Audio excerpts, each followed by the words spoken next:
Akkam jirtu hordoftoonni YouTube channel kiyyaa baga nagaan naaf dhuftanii an Dr. Birboo Caalati har'a akkuma mata duree irratti argitan kana mata duree ajaa'ibaa tokkoon qabadhee dhufee jira. Mata duree kana irratti barnoota hojjedhee hin beeku. Kanaafan har'a mata duree kana qabadhee dhufee jira. Innis maalidhaa? Faayidaa ajaa'ibaa 8 namni tokko muuzii nyaachuurraa argatu isinitti himuun dhufe. Kanaaf isinis hanga dhuma sagantaa keenyatti nu wajjin tura. Warri immoo YouTube channel kiyyaa faaraa taatan YouTube channel kiyya subscribe gochuudhaan maatii naa ta'a. Akkasumas immoo warri duraan maatii nuu taatan viidiyoo keenya like gootanii yoo jalqabdan nutti tola. Kallattumaan gara mata duree guyyaa har'aa qabadhee dhufeettan isin dabarsa. Innis akkuma dura isiniif tuquuf yaale faayidaa muuziiti. Muuziin akkuma namni kamuu beeku nyaata fuduraa muduraa keessaa nyaata namni baay'een prefer godhuu fi garuu immoo namni tokko gatiin muuziidhaaf qabullee gadi bu'aadha. Akka waan faayidaa baay'ee hin qabneetti namoonni yaadan jiru. Haa ta'uti garuu muuziin yoo xiqqaate faayidaa gurguddaa 8 tokko akka qabu ogeessonni nyaataa kun kaa'anii jiru jechuudha. Kanaaf kaa'anis isinitti himuu dhufe jechuudha. Faayidaa 8 namni tokko muuzii nyaachuurraa argatuun isinitti himuu dhufe.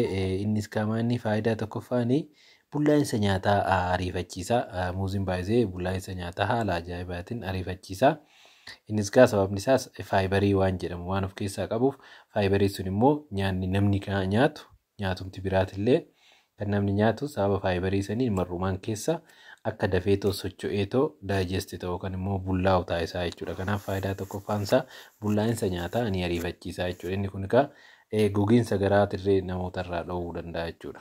Kanaaf faayidaan tokko bullaa'insa nyaataa fasiliteet godhuu kan ni ariifachiisa. Faayidaa lammaffaan ulfaatinarree ni hir'isaa.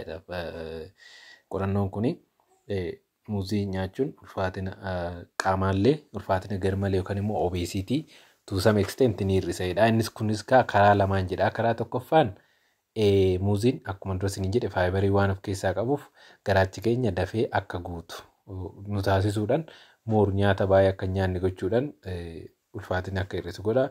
Lammaffaa immoo wantoota waan appetaayitiin namaa akka gadi bu'u godhu taasisuudhaan ammas nyaanni dabalataa akka nyaatamni gochuudhaan ulfaatina kontirool ni godha. Kanaaf ulfaatina garmaleerree hir'isuudhaaf ni fayyada jechuudha. Kanaaf faayidaan lammaffaan isaa. Faayidaa sadaffaan madda potaasiyeemiiti.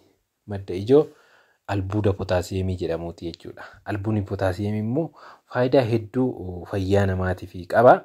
Namni tokko muuzii tokko yoo nyaate muuzii saayizii isaa giddu galeessa ta'e tokko potaasiyeemii miligiraama 400 of keessaa qaba jechuudha. Muuziin tokko potaasiyeemii miligiraama 400 of keessaa qaba.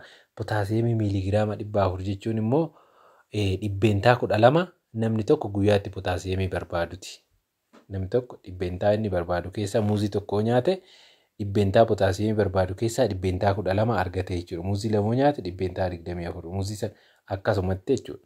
Kanaaf madda ijoo potaasiyeemiiti jechuudha. Egaa potaasiyeemii faayidaa hedduu qaba qaama namaatii fi faayidaa hedduu qaba. Sirna hundarrattuu almost faayidaa qaba. Ispeeshaalii haala hojimaata kaleetii fi onnee keessatti gahee guddaa qaba. Maashaaleen onnee kunillee akka dhahatan seeraan dhahatan kan godhullee isaa akkasumas immoo sammuu irrattillee gahee guddaa taphata. Maashaaleen namaa akka jabaatan irrattillee gahee guddaa taphata. Potaasiyeemiin qaama namaatiif as jeneraal gahee guddaa taphata. Kanaaf gosoota nyaataa keessaa maddi ijoon potaasiyeemii eenyudha? Muuziidha jechuudha. Inuma yeroo tokko namoota hir'ina potaasiyeemii qabaataniif mana yaalatittillee yeroon itti muuziin ajajamuuf hin jira jechuudha. Akka qorichaatitti yeroo muuziin ajajamuuf ni jira jechuudha. Kanaaf faayidaa sadaffaan madda ijoo potaasiyeemiiti jechuudha. Faayidaan arfaffaan ammas madda ijoo vitaamin B12 yookaan immoo vitaamin B12. Vitaamin B12tiif vitaamin B12 kana baay'inaan of keessaa qaba jechuudha. Egaa vitaamin B12 kunis faayidaa heddurree kan qabu yoo ta'u faayidaa isaa keessaa inni ijoon metaaboliizimii ni dabala akkasumas immoo immiyuun siistamii namaa yookaan immoo sirna madinummaa namaa ni jabeessaa jechuudha. Sirna madinummaa yookaan dandeettii namni dhukkuba ofirraa ittisuuf qabu akka inni jabaatu taasisaa jechuudha. Kanaaf vitaamin B12 irree of keessaa qaba jechuudha. Faayidaa shanaffaan fayyaa lafeetiif irree baay'ee murteessaadha. Fayyaa lafeetiif baay'ee gargaaraa jechuudha. Potaasiyeemiin maaliifiini muuzii keessa wanna fruktoo oligosakaraayidii jedhamu jira. Fruktoo oligosakaraayidii sun maaliif fayyadaa? kaalsiyeemiin akka xuuxamu godha jechuudha. Kaalsiyeemiin gara lafeetitti akka xuuxamu gochuudhaan lafeen namaa akka jajjabaatu taasisa jechuudha. Kanaaf fayyaa lafeetirree ni fayyada jechuudha muuzii nyaachuun. Faayidaan jaaffaan madda vitaamin C'ti. Vitaamin C'nis gaa faayidaa hedduudhaaf oola. Ispeeshaalii firii raadikaalan jedhamu keemikaala qaama namaa miidhuudhaan beekamu. San firii raadikaalan jedhamu san akka inni nama miine isa san fayyaa isa san namarraa dhorkaa jechuudha. Kanaaf vitaamin C'dhaaf illee madda guddaadha jechuudha. Faayidaa torbaffaan dhiphina irree ni fooyyessa jedha. Dhiphina namni tokko namni dipireeshinii qabu muuzii yoo nyaate dhiphina irraa irree hamma ta'e bilisa ta'a jechuudha. Sababni isaas muuziin san keessaa akkuma dura isin jedhe vitaamin B12 waan qabu. Vitaamin B12 immoo waan tiriptoofaan jedhamu gara seerotoniinitti waan geeddaruuf tiriptoofaanii gara seerotoniinitti waan geeddaruuf seerotoniinii immoo dipireeshinii namarraa balleessuu irratti gahee guddaa qaba jechuudha. Kanaaf dhiphina garaa saniin illee akka namni tokko dhiphina isaatirraa fooyya'u taasisaa jechuudha. Faayidaa 8ffaa fi inni dhumaan madda anniisaati. Muuziin madda anniisaati. Ispeeshaalii namoota sochii godhaniif sochii qaamatiin duraa fi sochii qaamatiin booda akka madda anniisaatitti ni fayyada. Battaluma san enerjii waan kennuuf akka madda anniisaatti ni fayyada. Ispeeshaalii namoota sochii qaamaa godhaniif otoo sochii qaamaa hin godhin akkasumas immoo erga sochii qaamaa godhaniin boodallee muuzii nyaachuudhaan battalumatti enerjii barbaadamu san argachuu danda'u jechuudha. Maaliifini enerjiis of keessaa qaba waan ta'eef jechuudha. Kanaaf egaa kunniin faayidaa namni tokko muuzii nyaachuurraa argamu jechuudha. Kanaaf kunniin faayidaa muuziiti. Namoonni baay'een muuziin kun faayidaa akkasii akka qabu waan hin beekneef anis viidiyoo kana hojjedhe. Kanaaf I think viidiyoo kana hin jaallattu jedhee yaada. Warri viidiyoo keenya jaallattan immoo viidiyoo keenya laayik godhaa.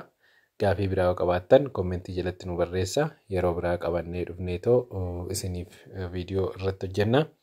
Fayyaataa odeeffannoo fayyaa biraa argachuu yoo barbaaddan karaa fuula feesbuukii kiyyaa Dr. Birboo Caalaa jedhuun nu argachuu dandeessu. Akkasumas immoo karaa tiiktookii Dr. Birboo Caalaa jedhuun nu argachuu dandeessu. Dabalataan immoo yaala garaagaraa yoo barbaaddan kilinika giddu galeessaa wiirtuu kan jedhamu teessoon magaalaa Sabbataa Aanaa Moolee keessatti kan argamu.